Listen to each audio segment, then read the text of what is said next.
Assalamualaikum. Ketik di kolom komentar. Kamu nonton cerita ini dari kota mana?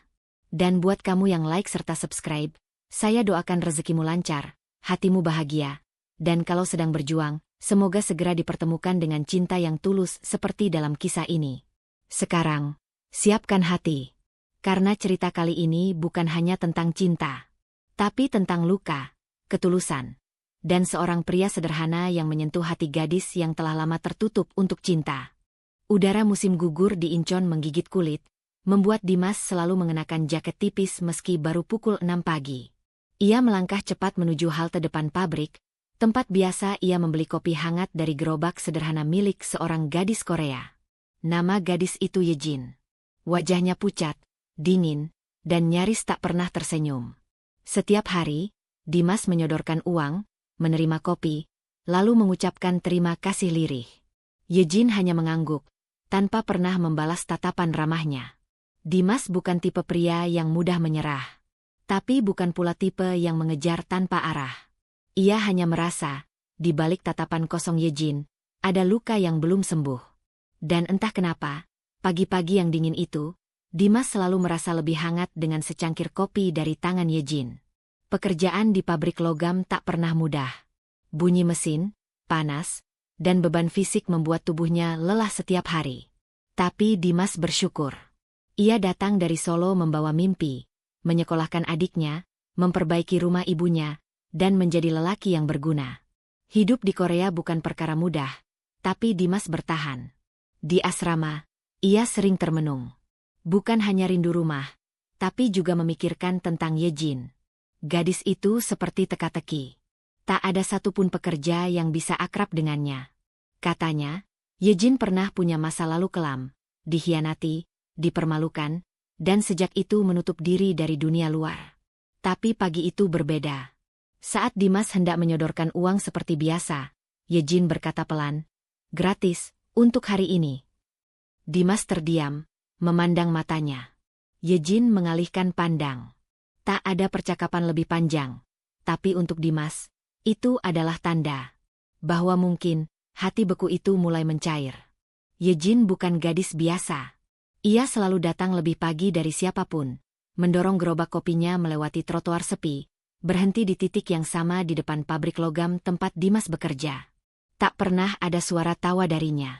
Tak ada obrolan ringan. Hanya suara mesin penggiling kopi dan uap yang mengepul dari termos logam tuanya. Beberapa pekerja Korea pernah mencoba mendekatinya. Ada yang menggoda, ada yang pura-pura membantu. Tapi semuanya ditanggapi dingin, bahkan diabaikan. Sejak kejadian 2 tahun lalu, Yejin tak pernah lagi mempercayai laki-laki.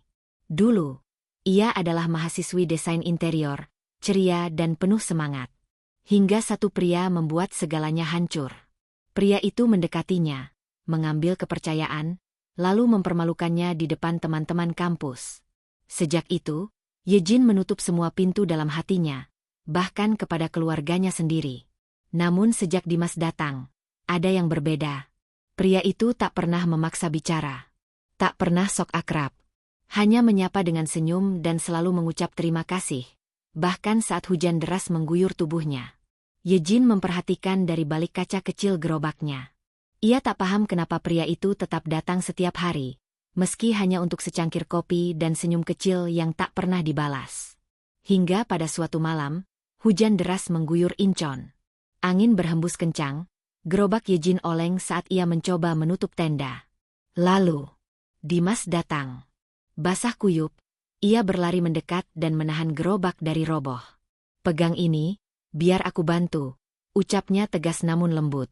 Yejin tertegun. Tangannya gemetar bukan karena dingin, tapi karena kejut yang tak terduga. Ia menunduk, tak berani menatap mata lelaki yang kini sedang meneduhkannya dengan jas hujan lusuh miliknya. Malam itu, untuk pertama kalinya setelah 2 tahun, Yejin mengucapkan 2 kata yang tak pernah ia katakan pada laki-laki manapun. "Terima kasih." Angin malam menusuk. Rintik hujan berubah menjadi deras. Jalanan Incheon sepi. Lampu-lampu toko memantulkan cahaya di atas aspal yang mengkilap basah. Dimas tetap berdiri di samping gerobak kopi Yejin, menahan ujung tendanya yang nyaris terhempas angin. Nafas mereka membentuk uap tipis di udara dingin. Masuklah ke halte, Yejinsi, ujar Dimas pelan, masih memayungi tubuh gadis itu dengan jas hujan lusuh miliknya. Yejin menoleh perlahan. Matanya tampak ragu, seolah bertanya dalam hati, kenapa lelaki ini peduli? Bukankah dia hanya buruh? Seharusnya tak ada alasan untuk memperlakukannya dengan begitu tulus. Tapi Dimas tak menuntut jawaban. Ia hanya menuntun langkah Yejin masuk ke halte, lalu duduk bersisian dalam diam. Hujan mengguyur di luar, deras seperti beban hati yang akhirnya tumpah. Seketika, suasana menjadi sunyi. Hanya suara rintik yang mengisi kekosongan di antara mereka. Dimas menoleh pelan, menatap wajah pucat Yejin yang terlihat kelelahan. "Kau baik-baik saja?" tanyanya. Yejin mengangguk, lalu berkata lirih, "Kau orang pertama yang tidak menyentuhku tanpa izin dalam 2 tahun ini." Dimas tak menjawab, hanya menatap lurus ke depan, menghormati kalimat yang terasa seperti luka terbuka. Ia tahu, kalimat itu bukan sekadar ucapan. Itu adalah dinding yang mulai retak.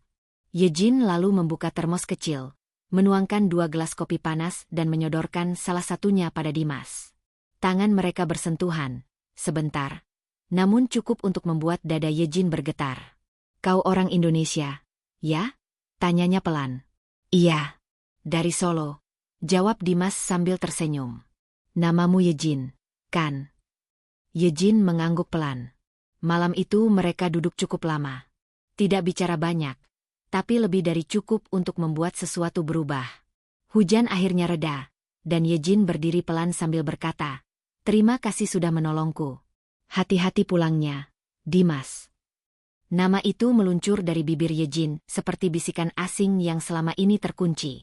Dan Dimas pun melangkah pulang dalam gerimis tipis, dengan senyum kecil yang belum pernah ia miliki selama bekerja di negeri orang.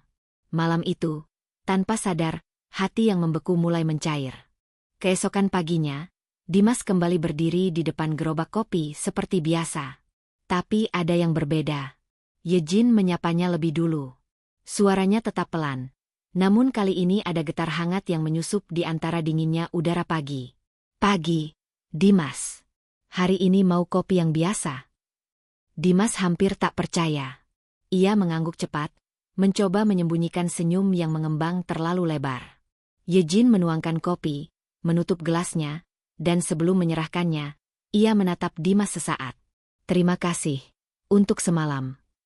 Dimas menerima kopi itu dengan hati yang terasa ringan. Tak ada yang perlu dijelaskan, karena apa yang terjadi malam itu sudah cukup bicara. Hari-hari berikutnya, perlahan, rutinitas mereka berubah. Yejin mulai bertanya hal-hal kecil. Tentang Indonesia. Tentang bagaimana rasanya tinggal jauh dari keluarga. Tentang makanan yang paling Dimas rindukan. Dan Dimas, dengan sabar dan tenang, menjawab semua tanpa pernah menyentuh topik pribadi Yejin. Ia tahu batas. Namun, setiap kali Yejin bicara, ada sorot mata yang berbeda. Seperti gadis yang perlahan ingin mengenal dunia lagi, tapi masih takut melangkah keluar. Ia mulai tertawa kecil, tersenyum malu saat Dimas menyebutnya, barista paling hemat kata. Dimas tahu, bukan karena leluconnya lucu, tapi karena Yejin sedang berusaha. Suatu sore, saat Dimas selesai kerja lebih awal, ia tak sengaja melewati taman kecil di belakang pabrik. Di sana, ia melihat Yejin duduk sendiri di bangku kayu, menatap air mancur. Ia ragu mendekat, tapi Yejin menoleh dan memberi isyarat. "Aku dulu suka tempat ini," kata Yejin. "Waktu kuliah, aku sering kesini buat gambar. Tapi sejak itu, aku berhenti datang." Dimas duduk di sampingnya, menjaga jarak. Ia tak bertanya apa maksud, sejak itu, karena ia tahu beberapa luka tak perlu digali, hanya perlu dibiarkan sembuh perlahan. "Kau tahu, Dimas, aku benci laki-laki." Dimas terdiam. "Tapi aku tidak benci kamu." Angin sore bertiup pelan. Dan di bawah cahaya matahari yang mulai turun ke ufuk, 2 orang dari dunia yang berbeda mulai menemukan sesuatu yang tak bisa mereka namai. Bukan cinta, belum. Tapi cukup untuk membuat keduanya menunggu pagi esok. Musim dingin mulai mendekat. Udara menusuk lebih tajam. Wajah-wajah pekerja terlihat lebih pucat, dan uap dari cangkir-cangkir kopi Yejin semakin pekat mengepul setiap pagi. Tapi bagi Dimas, rasa dingin itu perlahan terkikis oleh kehangatan yang aneh, pelan-pelan tumbuh sejak malam hujan itu. Namun, hari itu, Dimas tidak muncul di gerobak kopi. Yejin menunggu. Jam 7:05. Lewat 10. Tak ada bayangan lelaki itu. Hatinya terasa kosong. Gelisah yang tak bisa ia pahami menyelimuti dadanya. Ia bertanya pada beberapa buruh lain, dan salah satu dari mereka berkata singkat, "Dimas sakit. Demam tinggi. Di asrama." Tanpa berpikir panjang, Yejin menutup gerobaknya lebih awal. Ia menenteng termos kecil, dan untuk pertama kalinya dalam 2 tahun, melangkahkan kaki ke dalam kawasan asrama buruh asing. Tempat yang dulu ia hindari karena terlalu banyak kenangan buruk tentang laki-laki. Pintu kamar Dimas tak terkunci. Yejin masuk pelan, melihat Dimas terbaring lemas di atas kasur tipis. Keringat membasahi dahinya, wajahnya terlihat pucat. Ia terbangun pelan ketika mendengar suara langkah. "Yejin?" Suaranya parau. "Kau bodoh," gumam Yejin sambil duduk di samping kasur, membuka termos dan menuangkan teh jahe panas ke gelas kecil. "Tak pakai jaket tebal, jalan malam-malam bantu aku. Sekarang lihat dirimu." Dimas hanya tersenyum lemah. "Worth it." Yejin memberinya minum, lalu duduk diam. Beberapa menit terlewat dalam hening, hingga akhirnya Yejin bicara. "Dulu, ada laki-laki yang sangat aku percaya. Kami berteman sejak sekolah. Dia bilang mencintaiku. Aku percaya. Tapi dia hanya main-main. Di depan teman-temannya, dia mempermalukanku, membuatku terlihat murahan." Suara Yejin mulai bergetar. Dimas hanya mendengarkan. "Sejak saat itu, aku membenci semua laki-laki. Aku tutup semuanya. Bahkan keluargaku pun tak tahu semuanya." Dimas mengangkat tangannya perlahan, lalu menggenggam jari Yejin dengan sangat hati-hati. "Bukan untuk menguasai, tapi untuk menunjukkan, aku tidak akan menyakitimu." Yejin tidak menarik tangannya. Ia menunduk, air matanya jatuh diam-diam. Dan dalam ruang sempit itu, dua jiwa yang sama-sama terluka mulai menyembuhkan satu sama lain. Untuk pertama kalinya, Yejin tak merasa sendirian.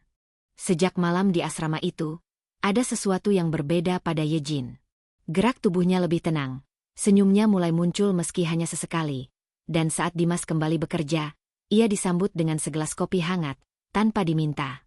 Tapi kali ini, di bagian dalam tutup gelas kertas, ada coretan kecil, "Semangat kerja, pejuang Solo." Dimas membaca pesan itu berulang kali, seperti anak kecil yang baru mendapat hadiah ulang tahun. Ia menyelipkan tutup gelas itu ke dalam dompet, menyimpannya diam-diam seperti kenangan berharga. Hari-hari berlalu, dan perhatian Yejin makin terasa. Kadang ia membawakan bekal kecil, kadang hanya senyuman dari kejauhan.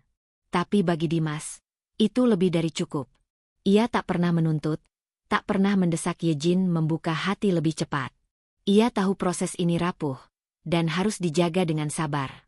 Pada suatu pagi, saat langit masih gelap, Yejin datang lebih awal dari biasanya.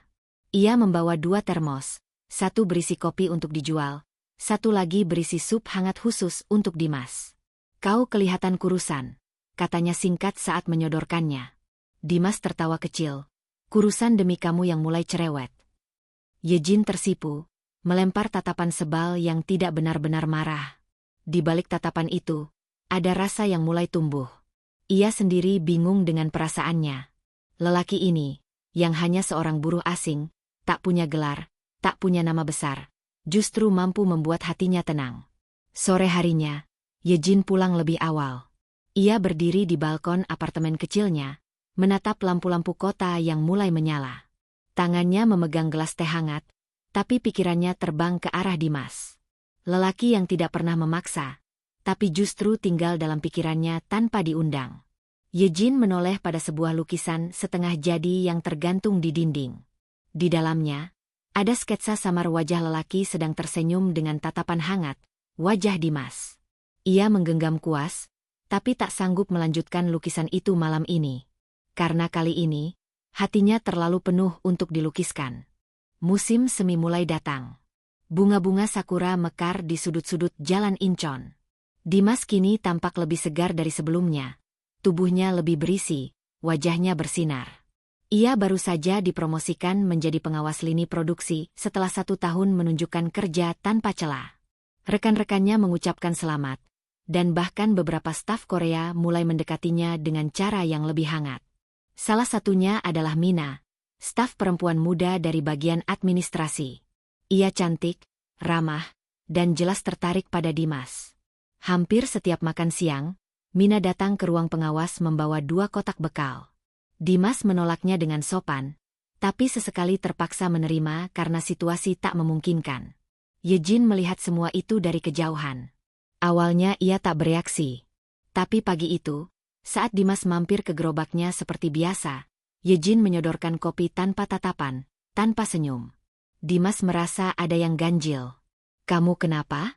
Lelah?" tanya Dimas pelan. Yejin hanya mengangguk singkat. "Biasa." Tapi Dimas tahu, itu bukan biasa. Ada sesuatu yang mengganggu.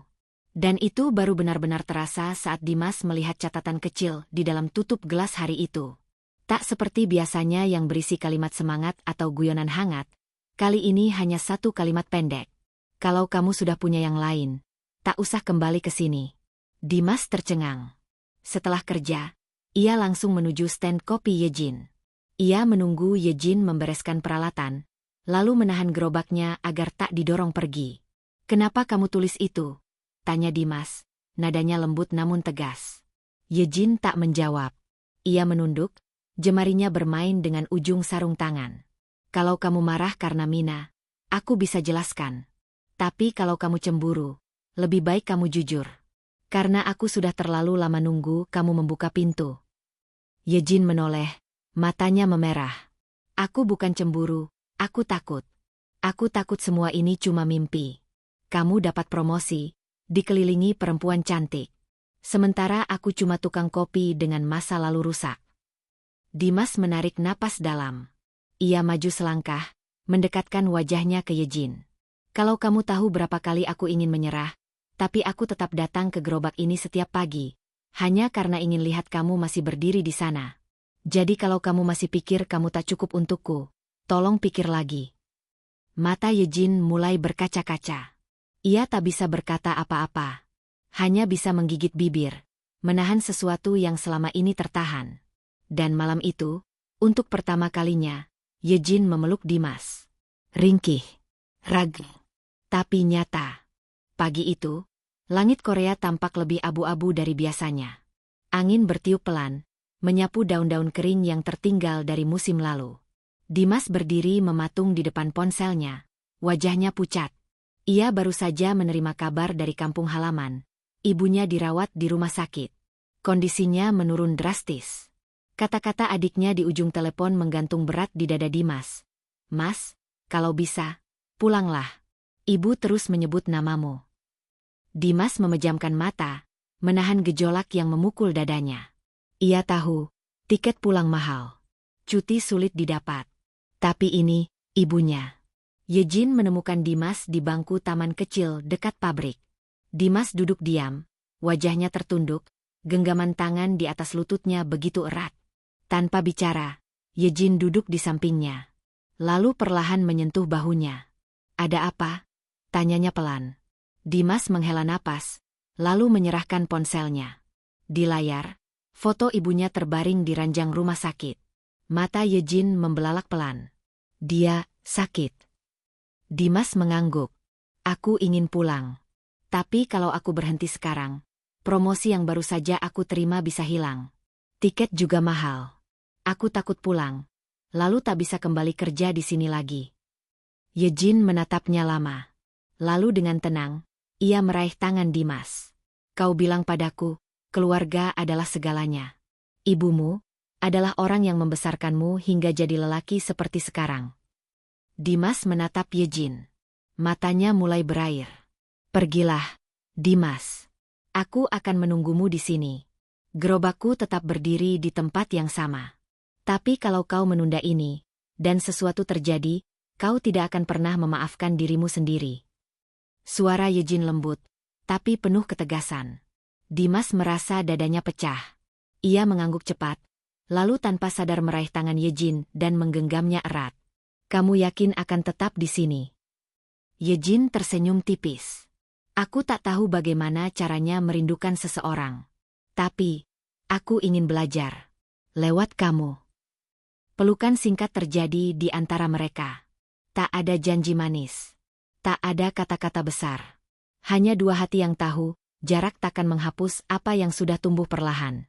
Dan malam itu, Dimas memesan tiket pesawat pulang ke Solo.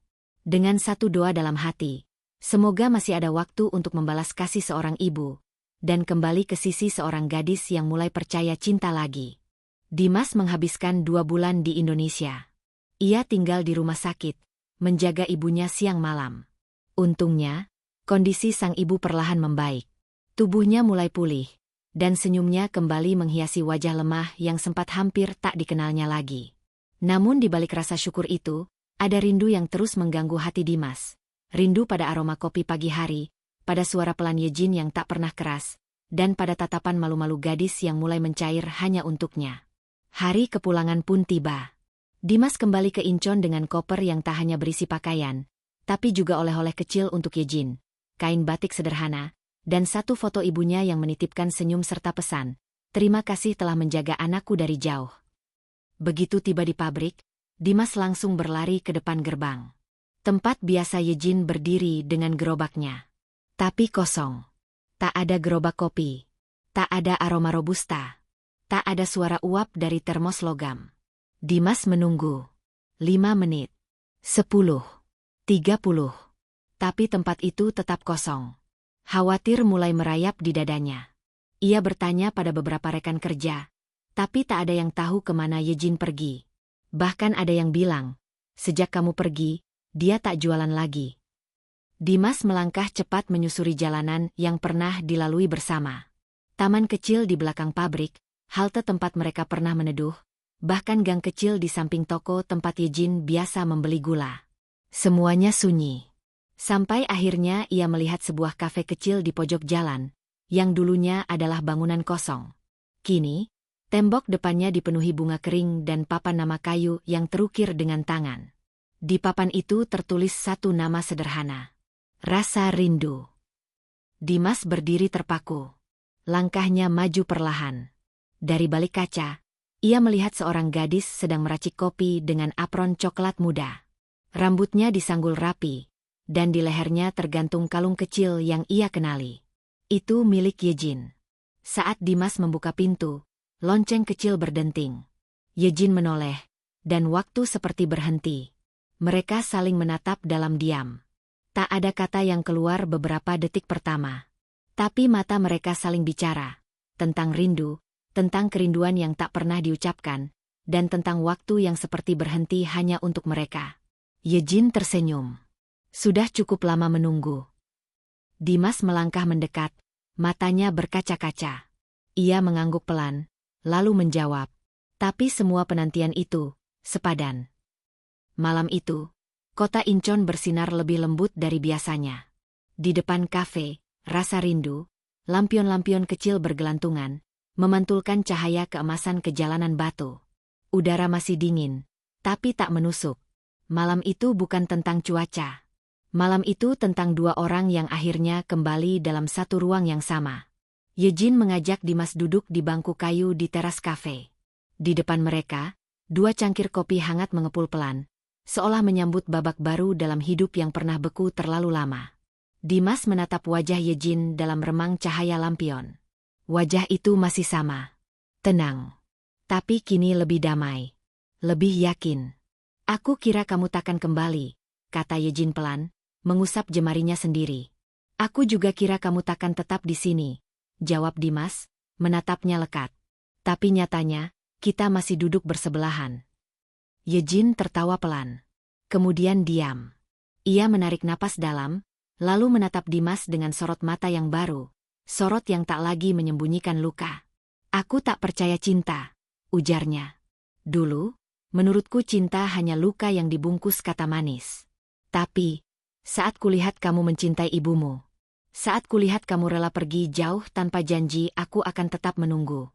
Saat kulihat kamu tetap kembali ke titik yang sama meski semuanya bisa saja berubah. Yejin terdiam sebentar, menahan getaran suaranya. Saat itu aku sadar, mungkin yang salah bukan cinta, tapi cara aku pernah melihat cinta. Dimas menggenggam tangannya perlahan, erat, tanpa ragu. Aku tak punya banyak hal untuk ditawarkan, kata Dimas. Hanya sepasang tangan ini. Tapi tangan ini akan selalu terbuka untukmu. Untuk menampung luka, menjaga mimpi, dan memeluk kamu kalau dunia terlalu kejam. Air mata Yejin jatuh pelan. Tapi kali ini bukan karena sakit, melainkan karena sesuatu yang selama ini ia tolak, kini datang dengan lembut. Dan ia siap menerimanya. Lampion-lampion bergoyang pelan. Di antara aroma kopi dan cahaya hangat, dua tangan menggenggam erat, dua hati yang pernah beku kini mulai hangat. Mereka tak butuh banyak kata. Karena malam itu, cukup menjadi saksi bahwa cinta memang bisa datang dari arah yang paling tak disangka. Dari lelaki asing. Seorang buruh. Tapi dengan cinta yang jauh lebih jujur dari siapapun yang pernah datang sebelumnya. Itulah kisah Dimas dan Yejin. Dari dua dunia yang berbeda, namun disatukan oleh ketulusan yang tak banyak kata. Terima kasih sudah menyimak sampai akhir. Jangan lupa tinggalkan like, komentar, dan subscribe. Ya, saya doakan. Semoga kamu juga dipertemukan dengan cinta yang tak hanya membuatmu bahagia, tapi juga menyembuhkanmu. Sampai jumpa di kisah selanjutnya.